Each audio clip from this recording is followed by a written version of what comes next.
घर को सजाकर रखना, साफ सुथरा रखना, इसका मतलब क्या है फ्रेंड्स? आप लोग बताइए। आप लोग के हिसाब से घर को सजाकर संवार कर कैसे रखना चाहिए? किस घर को कहते हैं कि ये सजा और संवरा हुआ है? क्योंकि हम लोग हमेशा सुनते आते हैं, क्योंकि हम लोग लेडीज़ हैं, हम लोग बचपन से होता है कि चलो काम करो, मेरे साथ घर की सफाई करो, काम करो, सजाओ घर को, आगे तुमको काम देगा। लेकिन मुझे आज तक नहीं समझ में आया कि घर को सजाना क्या होता है या सजा संवरा घर क्या होता है। हेलो फ्रेंड्स, मैं अंजलि आप लोग का स्वागत करती हूँ आपके अपने चैनल अंजलि वर्मा बनारसी में। तो आगे बढ़ते हैं टॉपिक पे। सजा संवरा घर कैसा होता है या घर को संवारना किसे कहते हैं? आजकल आप लोग ने भी भाई सोशल मीडिया पे आप लोग रहते हो, मोबाइल आप लोग के हाथों में रहता है, तो आप लोग भी देखते होगी, जानते होगी आजकल जापानी टेक्निक बहुत निकल रही है घर की सफाई का, घर को सजाने का, घर को व्यवस्थित रखने का, लाइफ स्टाइल को बेस्ट बनाने का बहुत निकलता है, बुक निकली हुई है। मैंने सुना है, मैंने पढ़ा नहीं है, ना मैंने देखा है। पढ़ूंगी क्या, इंग्लिश में लिखा होगा, मैं पढ़ी लिखी हूँ नहीं, तो गूगल ट्रांसलेट करके दे ही देगा। लेकिन ना मैंने बुक को देखा है, ना मैं इसके बारे में जानती हूँ, यूट्यूब पे ही मैंने सुना है।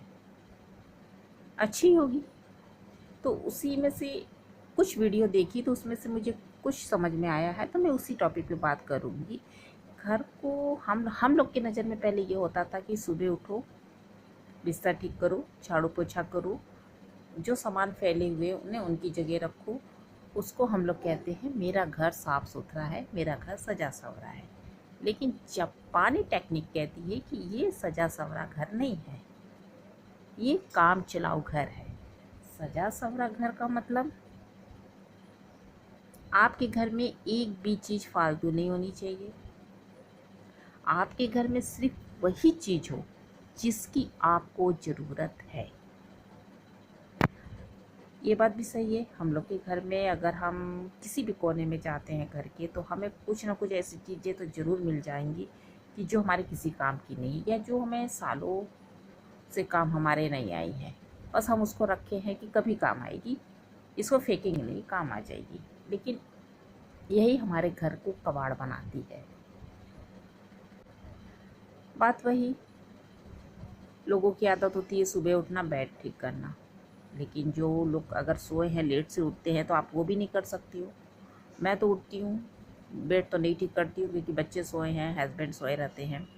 तो झाड़ू पोछा मेरा काम है करना, झाड़ू पोछा करूँगी, फिर उसके बाद मैं बाथरूम में जाऊँगी, बर्तन मांजने हैं, कपड़े धोने हैं, नहाना है। उसके बाद मैं किचन में आके फिर किचन के काम करती हूँ। तो मेरा सुबह का बस ये इतना सा काम होता है।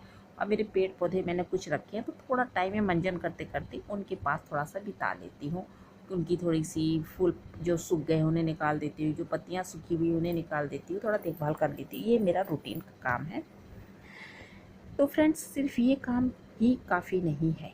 आपको क्या करना है, घर की सफाई जब आप कर रहे हो तो पूरे घर की सफाई ना करो। सिर्फ झाड़ू पोछा या झाला मारना या पर्दे धोना, बेडशीट धोना, ये सफाई नहीं होती है। एक तरफ से सफाई करना शुरू करो, एक रूम की सफाई करना शुरू करो, कोना कोना साफ करो। और आपके घर में जो भी फालतू चीज़ें दिखती हैं, जो काम की चीज़ें नहीं हैं, जो आपको 2-4 साल 8-10 साल भी काम ना आए, ऐसी चीज़ों को उठाकर फेंक दीजिए, कबाड़ में डाल दीजिए। क्योंकि घर में रखने का मतलब वो कबाड़ है। तो आपका घर साफ़ सुथरा कहाँ से हुआ, सजा संवरा कहाँ से हुआ? क्योंकि आपके घर में अगर कोई खोजने निकलेगा तो कबाड़ मिल ही जाएगा, तो वो सजा संवरा घर नहीं कहलाता है। आप एक दिन में एक रूम की सफाई करो, लेकिन अच्छे से करो। कोने कोने से एक एक फालतू चीज़ निकाल कर घर के बाहर फेंक दो, उसे घर में मत रखो। तब आप देखो कि वो रूम आपका सजा संवरा रहेगा, क्योंकि उस रूम में सिर्फ वही चीज़ आपको दिखेंगी जिनकी आपको डेली ज़रूरत पड़ती है, जिनकी आपको महीनों में, सालों में ज़रूरत पड़ती है। तो आप उन्हें एक अलग स्टोर रूम में रख सकते हैं। तो इस तरह से आप एक एक रूम की जब सफाई करोगे, तो आपका रूम क्या, पूरा घर ही सजा संवरा लगेगा। और सिर्फ कबाड़ फेंकने से काम नहीं होगा। अब जैसे कि मान लीजिए हम कपड़े हैं, ठीक है, कपड़े धोए, सुखाए, उनको तय लगा के जगह जगह रख दिए। जो कपड़े जहाँ रखे जाते हैं, जिनके रूम में रखे जाते हैं, जहाँ कबर्ड में रखे जाते हैं, लोग रख देते हैं, ठीक है। तो क्या हुआ भाई कि हम लोग के हिसाब से तो वो हो गया काम कि भैया हमने घर कपड़े अच्छे से रख दिए हैं, व्यवस्थित रख दिए हैं, सबको सामान अच्छे से मिल जाएगा, किसी को ढूंढना नहीं पड़ेगा। हमारे हिसाब से तो वो सफाई हो गई। लेकिन जापानी तकनीक क्या कहती है, ये सफाई नहीं है। सफाई का मतलब कबर्ड में वही चीज़ रहे जिनकी आपको ज़रूरत है, जिनकी आपको ज़रूरत नहीं है वो उठा के फेंको। और कैसे करना है आपको सफाई, पूरी घर का एक दिन आपको देना पड़ेगा, पूरी घर के सारे कपड़े लेके आप बैठ जाओ, फिर उन कपड़ों को आप देखो, तह लगाओ।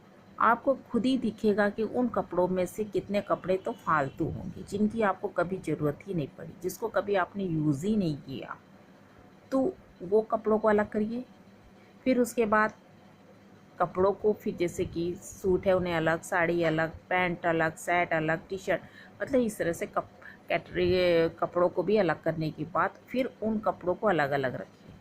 जब सूट एक जगह, साड़ी एक जगह, पैंट शर्ट एक जगह रहेंगे, तब आपको ईज़िली, आप फैमिली मेम्बर्स को ईज़िली मिल जाएंगे। तो इससे घर क्या होगा, आपका व्यवस्थित रहेगा, बिगड़ेगा नहीं। नहीं तो क्या है कि एक कपड़े ढूंढने के चक्कर में सारे कपड़े बच्चे बिगाड़ देते हैं, खास करके बच्चे लोग। बड़ों का भी आदत है, जेंट्स लोग का भी यही आदत। तो जिनके कपड़े उनके रूम में, उनके कबर्ड में रखिए, या तो आपके पास ज़्यादा कबर्ड्स है तो अलग अलग रखिए, ये चीज़ वहाँ, एक चीज़ वहाँ, एक चीज़ वहाँ, इस तरह से रखिए। और एक ही है तो उसमें एक एक रैंक में रखिए। तो आपका घर देखिए खुद ही व्यवस्थित लगेगा, आपको खुद लगेगा कि आपके अलमारी में कितनी स्पेसेस हो गई हैं, आपके घर में कितना खालीपन लग रहा है। क्योंकि हम लोग फालतू की चीज़ें इतने भरे रहते हैं कि हम लोग को तो लगता है कि हमारे यूज़ आएगा, आज नहीं तो कल आएगा, इस वजह से हम उन्हें फेंकते नहीं हैं। लेकिन वही चीज़ कबाड़ बन जाता है, वही चीज़ हमारे घर को अव्यवस्थित दिखला देता है। तो इस तरह से एक एक कोने को एक एक दिन में संवारें। एक साथ एक दिन में आप पूरे काम नहीं कर सकते हैं। एक दिन में किचन को भी इसी तरह आपको सेट करना है। किचन में भी जो आपको पुराने बर्तन दिखते हैं, जो ख़राब दिखते हैं, टूटे मुटे पचके मुचके रखते, उनको भी निकाल के हटा दीजिए। और जिन बर्तनों की आपको रोज़ ज़रूरत पड़ती, जो रोज़ यूज़ होते हैं, उनको आप रखिए अपने रैंक वगैरह में। जो फालतू की सामान है किचन से, उन्हें भी निकाल के हटा दीजिए। फिर देखिए आपका किचन कितना अच्छा लगता है, फिर देखिए आपको कितना व्यवस्थित आपका ही किचन लगने लगेगा। इसी तरह आप हर एक कोने की इसी तरह सफाई करिए और व्यवस्थित रखिए। आपको खुद पता चलेगा कि घर को सजा सवरा किसको कहना चाहिए। तो जापानी टेक्निक तो यही कहती है भाई, इस तरह से अगर आप घर को रखते हो तो आपका घर सजा सवरा है। वो इंडियन तरीके से नहीं, उसको कबाड़ समझते हैं लोग। और वाकई में देखा जाए तो जब आप उस बुक को पढ़ते हो, जापानी बुक को पढ़ते हो, और फिर अपने घर को देखते हो, तो आपको खुद लगेगा सच में मेरा घर कबाड़ है। क्योंकि मैं ये वीडियो बना रही हूँ तो मुझे भी लग रहा है कि मेरा घर कबाड़ है, जिनकी ज़रूरत मुझे कभी नहीं पड़ती वो भी मेरे रूम में पड़े हुए हैं। तो देखते हैं मैं कब अपनी रूम की सफाई करती हूँ।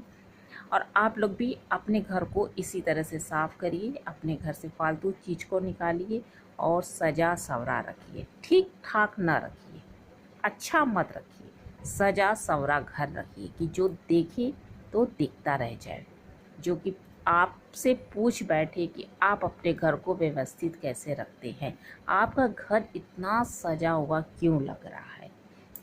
तो फ्रेंड्स, मैं उम्मीद करती हूँ कि वीडियो आपको अच्छी लगी होगी और आप ज़रूर से इस वीडियो से कुछ तो लाभ आपको मिलेगा ही, कुछ तो फ़ायदा आप उठाएंगे ही और अपने घर को सजा के रखेंगे ही। तो वीडियो अच्छी लगे तो वही फ्रेंड्स, लाइक करिए, कमेंट्स करिए, और जितने नहीं होंगे तो सब्सक्राइब करना मत भूलिएगा। और अपने रिलेटिव फ्रेंड्स को भी आप लोग शेयर कर सकते हैं। मिलते हैं नेक्स्ट वीडियो में। Bye, take care.